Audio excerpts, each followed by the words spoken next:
We're just going to take a few moments to remember a Welsh snooker legend who sadly passed away 7 days ago, right on the eve of the tournament. Past and present players have been paying tribute to the great Doug Mountjoy.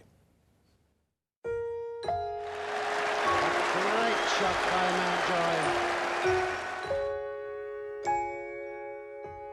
I think he's remembered for them big red frilly shirts he used to wear.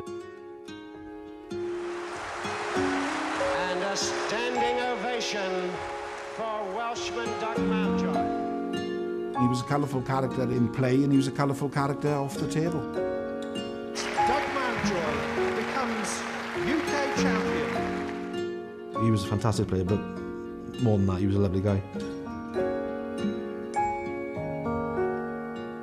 The snooker family here this past week at the Welsh Open have been reminiscing about one of its favourite sons.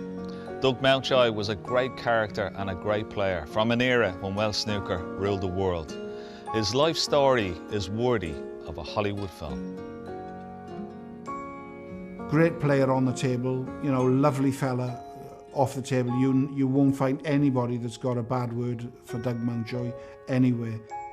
I'm not even sure if Doug turned pro till he was 30-odd. Obviously he was a miner, I think Griffiths was a postman. And I think they used to make all their money from exhibitions mostly. It was because of them people that, got the interest in the game and brought it really to where it is now. Well, I'm lucky enough to come from South Wales. There's an awful lot of good players in South Wales. It's players like him that obviously inspire the next generation. Mark Williams and Matthew Stevens would have grown up watching him, and everyone that's grown up in that generation is what inspired the snooker players and probably the reason why I'm playing today. Doug Mountjoy, alongside Ray Reardon and Terry Griffiths, were three great Welsh players of the late 70s and 80s and were a huge inspiration to me and many others growing up and learning the game. Snooker was a working class game and these men were working class heroes. Working in the mines by day, a fearsome hustler on the tough working men club circuit by night. This is where Doug forged his skills and ruthless competitiveness. Then it was a den of iniquity. It was frowned on, don't send them in there, that's bad what's going on in there. Things have changed now. The fathers now are saying to their kids now, look, here's a cue, go down the snooker club and get potting balls. Pride of place must go to Doug Mountjoy of Pontawine near Crosskeys, who went to South Africa in November as the reigning amateur Welsh champion and returned with a world snooker crown. He was a good amateur player, never had really any thoughts of going professional. I think he just felt at the time, well, hang on, man, I could be doing something easier than what I'm doing, and I think I'm better than the pros. I found it strange, actually, to go to a tournament and play a professional who's given me 14 start, and I should be giving him 14 start. So I knew I could make it. I knew I had what it takes to become a pro. Mountjoy has chosen to take the blue down the table. His first pro win was a major, the 1977 Masters. He came in as a reserve, got to the final and beat the great Ray Reardon. Great shot. A great shot by Mountjoy. A terrific win there. Snooker had a new start. A very, very happy Doug Mountjoy.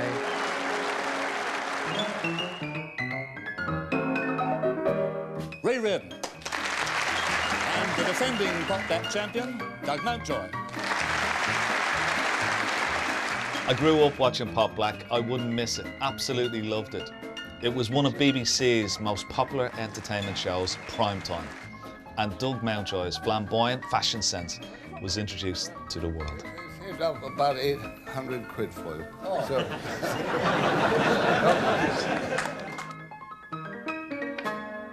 He liked to pint, Doug. We had a bit of fun when we was travelling. Jimmy concedes. He had these nice frilly shirts and he was always smartly dressed. He was just a top battler for me.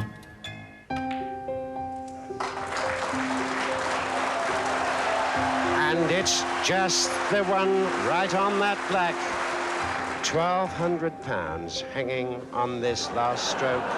I was watching a clip the other day on YouTube, actually, when he made his 145 in the Crucible. To make a 145 break in those days in the Crucible was unheard of, really, and he had a standing ovation, and it was like, He was incredible. A most magnificent break of 145. After that dramatic semi-final win, Doug lost the Crucible final of 1981 to a very young Steve Davis. Watching the title drift away as he comes down to this final pink. And that's it. The world snooker champion, Steve Davis. He was my hero because he was a young player like myself, it felt, and he was the player that then beat Ray Reardon. He was a great guy, great laugh, always had a smile on his face, massive broad shoulders that filled up the room, and of course his big red frilly shirt. Having reached the top of the game, Doug's cue action and confidence fell apart. But at his friend Terry Griffith's recommendation, he paired up with snooker's first super coach, Blackpool fishmonger Frank Callan, who rebuilt his game and his place back among the elite. He kind of went to take his game apart again and come back for career number 2, and then famously beat Stephen Hendry in the final of the UK Championships, where I don't think anyone gave him a chance of beating Hendry, but I think no one asked Doug. But as the pink goes in, we can say that Doug Mountjoy, the champion of the past 10 years ago, will be the champion of the present. When I heard I was playing Doug Mountjoy in the final, I thought, well, that's going to be easy. I'm going to win my UK Championship. But then he just played like God. He just played incredible snooker. 46 years of age, won the UK, beat Stephen Hendry 3 times in a trot. Unbelievable, isn't it? That amazing 2-3 week period he had where he won the Mercantile and the UK Championships. It was like unbelievable, you know. That's one of the great stories in snooker, you know. So Ray was the governor, Terry and Doug were giants of the game, you know. I played him in one of the tournaments and I was thinking to myself, he's maybe getting past his best, this might be an easier game for me, and he totally schooled me. I think he beat me 5-1, and I'm thinking to myself, my God, if this is Doug Mountjoy past his prime, I wouldn't have liked to have played him in his prime. Later in life, Doug became a coach, giving back to the game he loved, a game that changed his life, but didn't change the man. He was practicing my club for years. He was in 11 o'clock every day without fail, till 1 o'clock practicing on his own, 2 hours next to me. We used to chat away. It was just good to be, well, just good to have known him really for a lot of years. Doug Mountjoy was undoubtedly one of the snooker greats, a player and a man whose memory we will treasure forever.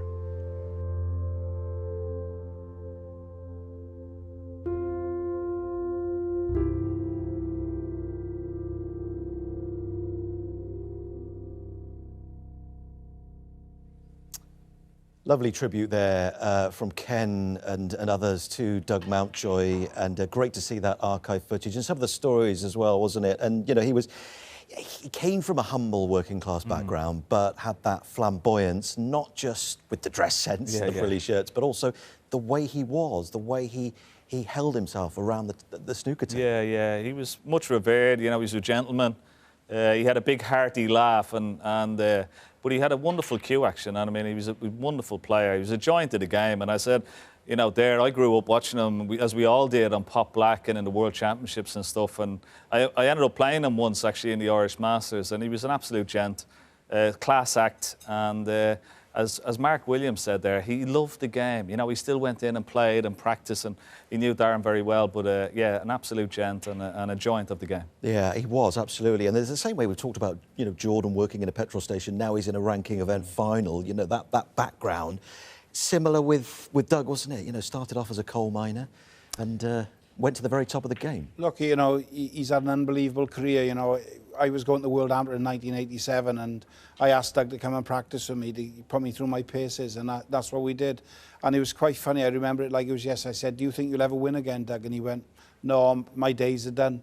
And as Stephen Hendry said in that clip, you know, he went to Frank Callan and he sort of resurfaced his technique and everything, and then all of a sudden he won them 2 tournaments out of the blue, and he played absolutely fantastic, and he's going to be sadly missed. Yeah, absolutely, he certainly will be. Thank you much indeed for that.